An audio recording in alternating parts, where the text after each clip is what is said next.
Okay, so I finally got around to writing the script in that familiar robotic voice of mine.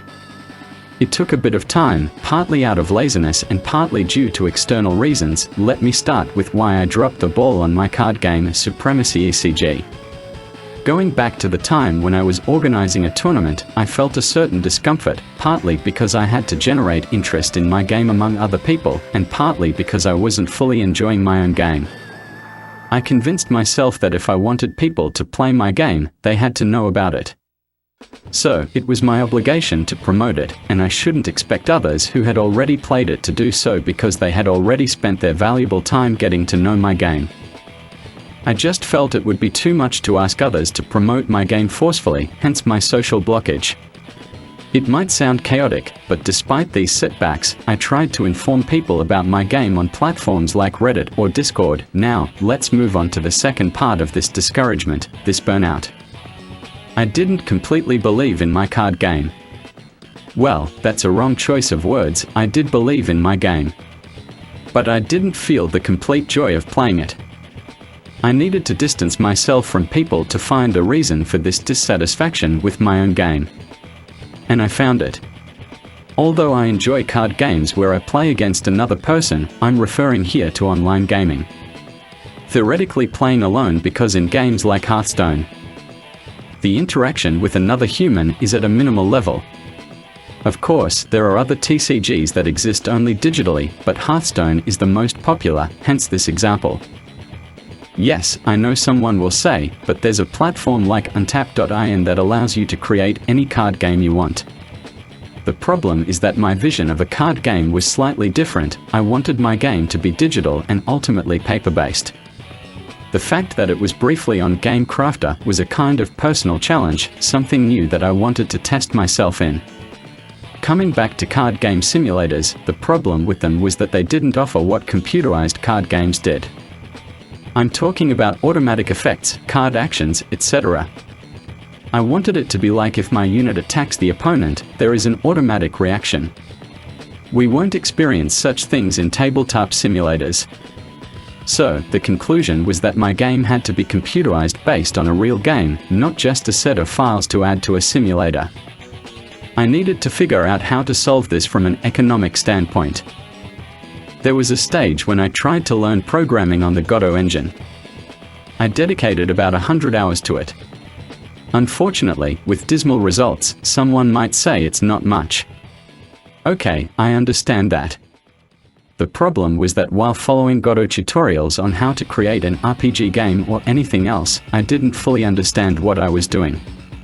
I felt like a child in the fog, doing something, coding something, but not fully grasping what I was doing, how this script works, how it interacts with others, and so on. I concluded that it didn't make sense. Not because I gave up, but because I realized that maybe after another 300 hours, I would learn to program, but at what cost? So, the conclusion was that since I already know a bit about cryptocurrency trading and stock trading, I will focus more on that and also take on a second job. Let's be clear, I have money, but I value its worth greatly. I didn't want to burn it mindlessly on hiring a programmer without being fully aware of what I expect from my new digital card game.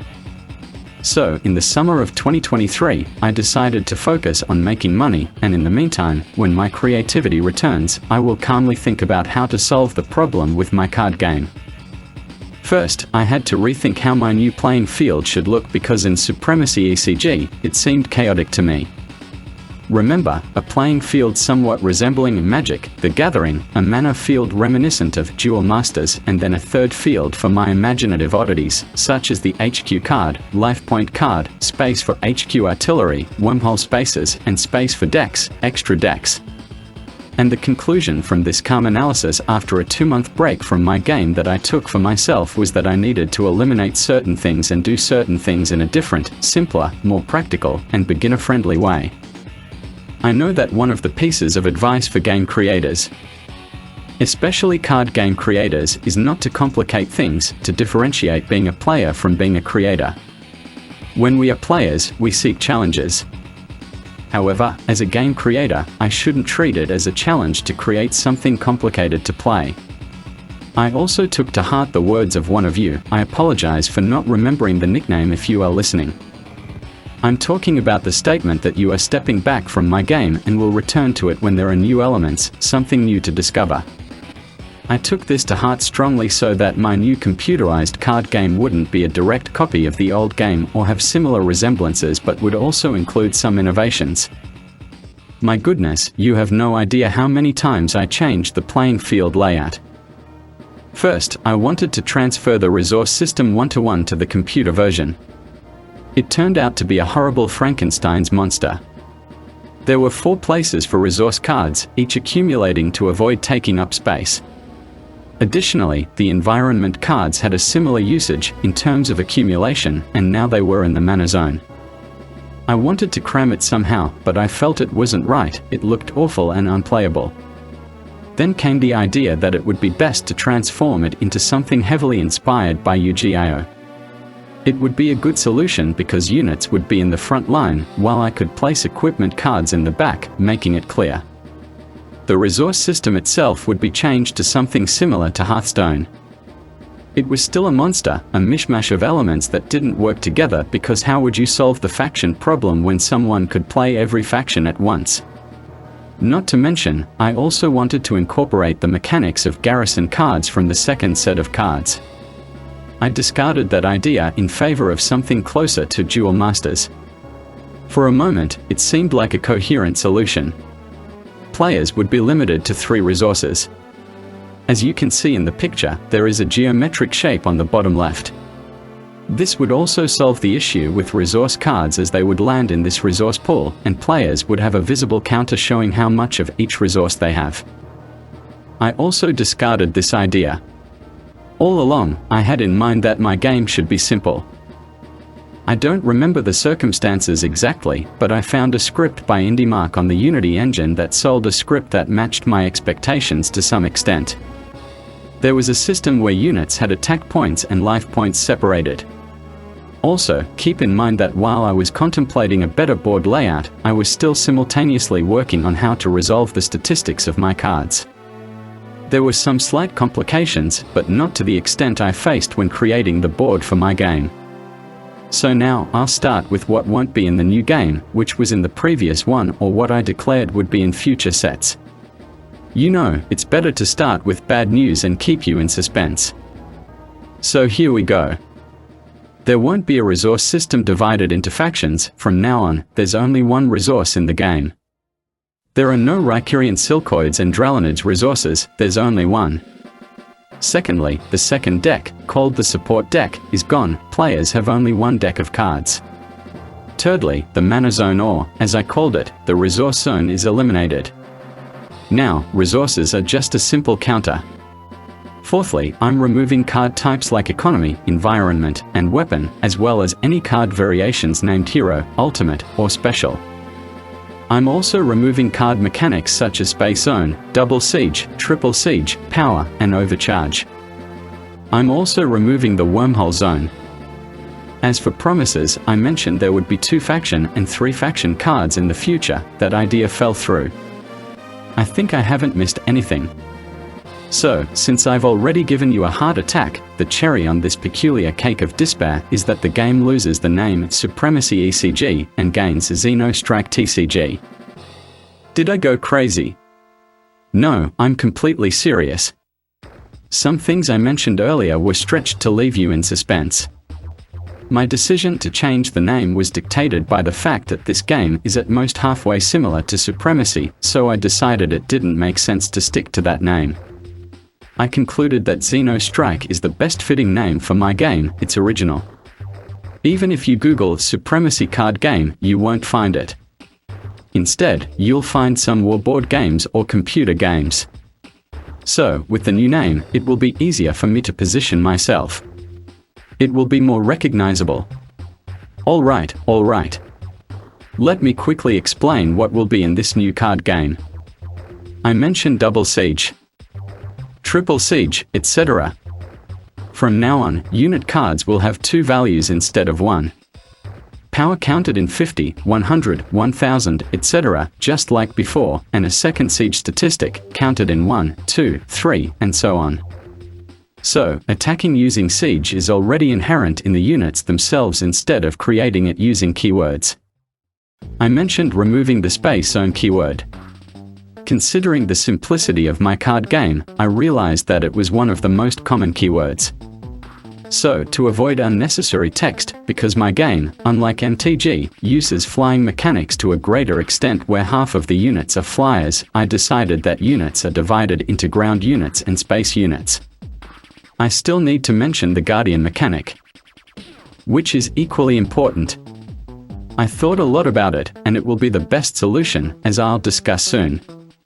Because interaction during the opponent's turn is problematic from a programming standpoint, I had to make some concessions, but I solved it in a way that still keeps the spirit of the old game. Guardian is now divided into Ground Guardian and Space Guardian. This means that ground units must destroy a Ground Guardian before they can attack our HQ or other ground units. Meanwhile, Space Guardian applies to space units, excluding ground units. I know space units could block ground units, but in the current form, that would be unsolvable because ground units cannot attack space units that block. So, ground units are excluded from the effect. Another important point is that space units can attack ground units as long as there is no Space Guardian present. Let's move on to the faction system. I said there is one resource. That's true, but in exchange, I applied another limitation, namely a limit of 2 factions per deck. Moreover, we choose a main faction and a supporting faction, which is significant because the latter has a limitation. The deck can contain about 30 to 40% of them. I'm still unsure about the exact proportions because I'm still working on the cards, and the deck limit issue isn't as crucial right now. This means that players will no longer use a card like Peace in Andromeda Galaxy. Unfortunately, I had to apply this limitation. Anyway, most of you use single faction decks, occasionally dual faction ones. To comfort you, I'll say that the issue with this card has been suspended but not abandoned because I have an idea of how to solve the problem with cards that require more than one faction. However, I don't want to reveal how I'll solve this problem because who knows what the future holds. I already know what I forgot to mention when I said I probably didn't forget anything. The Silkoid Civilization faction is losing the Silkoid card type and infrastructure. The first is for an obvious reason: there was only one unit of that type. Infrastructure units were ones that could only defend players, sort of a unit but also a building. Now, returning to promises of novelties. I mentioned that in the second set of cards, a new card type called Garrison will appear. These are cards that have durability, they receive damage from siege attacks, not power. This is a building card type, so if infrastructure still existed, it would be somewhat strange. Therefore, infrastructure has been renamed to Garrison. The decision was made because I wanted to include main card types in the first card set. Any ideas about new card types are an experimental phase that will likely turn into variations of existing card types to avoid problems for new players. About Garrison cards, I had a problem while creating HQ cards. Because, you see, I didn't want the declaration that new factions will exist in the future to be only on paper. Actions must follow words. So, alongside creating the game board and thinking about how unit cards should be constructed now, I also created new cards, with a particular emphasis on inventing mechanics that would apply only to this specific faction. The first 3 factions had no problems because they already existed, and the second set was almost ready for the first beta tests. I also had 50 cards ready for the 4th and 5th factions. I decided that if I felt capable, I would start creating mechanics for the next factions immediately, ignoring the fact that they might change. I wanted to have at least a sketch of unit cards, ability cards, equipment cards, and so on. I have outlined 50 cards for the 6th and 7th factions, and I stopped at the 8th faction. Yes, I know, it takes time to come up with new mechanics. But where am I heading? It was incredibly difficult to come up with anything related to HQ cards. So, HQ cards lose their abilities in favor of a regular base. They no longer have passive or active abilities. You see, HQ is a bit like commanders in the game Company of Heroes. I wanted it to be meaningful, but I felt that some HQs would be overpowering while others no one would want. Some would have abilities that could be called fillers. I solved this problem in a different way. I will explain further. As a consolation, I will add that some HQs have been renamed to other cards. For example, Moon Factory is a garrison-type card, and a flagship is a space unit. Some HQs will have to disappear, at least for now. Because how can I logically explain that one side has an HQ that is a planet, and the other side has a different planet as HQ, or yet another HQ is a spaceship? Why would a ground unit attack something in space? What remains of HQs is a turret-type card. I was joking about removing weapon cards because, in fact, I only changed the name. Because it could cause confusion with the equipment card type. There was also a plan for the turret keyword, which I renamed to artillery. In simple terms, these are building cards that can have artillery mounted. So, HQ still has weapons. It is also somewhat of a lie that the support deck and its cards do not exist. Because, in reality, they do not exist. The player has only one deck, but there are certain cards that summon other cards not available when building the deck, something like unit tokens, etc. As for environment cards, they have been replaced with action cards, but they still have an ability that accumulates. That is, the more they are used, the stronger they become. They are divided into 3 levels. The situation is similar with economy cards. They have also been renamed to various other card types, some have become units. Others garrison, or something similar. Power and overcharge will be replaced by the expand mechanic. It is activated passively if the player has a certain amount of economy. So, these cards will be stronger in the later stages of the game, but their cost remains the same as before. Regarding the second resource, it is partially set. Because there will be a secondary resource. But not in the way you normally imagine. I will explain it using the example of Dralonids because that's what we are talking about and the wormhole zone that has been removed. The exclusive resource for Dralonids will be Void Energy. There will be units and spells that add this value, as well as those that benefit from it, but in the form of the expand keyword. It won't be a resource used for payment, rather, it's more like a player status. For example, Dralonid ships with expand will have greater power attack and siege attack. As for the second resource, it seems to me that 3 more factions, excluding Dralonids, will have their unique resource. The rest of the factions operate within one resource. Hero and Ultimate cards, as well as the planned Monumental for garrisons, have been removed, but instead, I will have to introduce a card rarity system. So, the solution to this is a mechanic that allows having only one copy of the rarest card. Cards like Tashaka Rakirian units with elite rarity. Theoretically, it's the same, but different. Now hero cards will be able to have attached equipment. However, I had to impose a limit due to programming constraints. There is a limit to 1 equipment card, at least for now. I saw several equipment cards posted on the Discord group, but I have to consider how to make it fit well on the board without cluttering it. At the moment, I am working with a programmer to handle tasks that I am unable to do myself. However, when it comes to card drawings and implementing mechanics, I do it myself. All thanks to this engine that is easy to use.